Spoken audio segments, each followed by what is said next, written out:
E gallee savonesi non voleva dire, li hanno indette in soccorso in una battaglia particolare per i pisen. Meglio coi pisen che coi senesi. Va bene.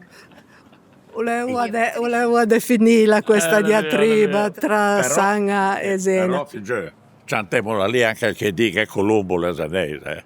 Basta. Perché Colombo è de Sanga. de Sanga.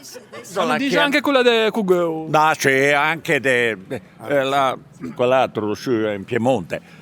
Ma il fatto già che abbia detto, che abbia nominato l'isola di Andamanai, l'abbia chiamata la Bella Saona, fu stato Zaneto, l'aveva chiamata Bella Genova. Dai, su.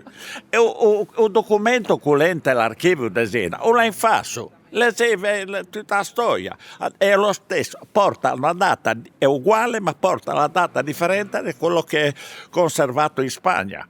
Dunque lì a Zena attaccato de Colombo che sa. Ma no, anche chi anche chi è nato de Colombo. Sì. Dimmo. Sì. Anche queste cose. Leggete qualche libro, per esempio quello di Franco Icardi. Prima dei Taviani, non è sempre stato detto un grande savonese, non è con Taviani quello diventò improvvisamente genovese. Bisogna fare una puntata solo per parlare di Colombo. Ma appunto.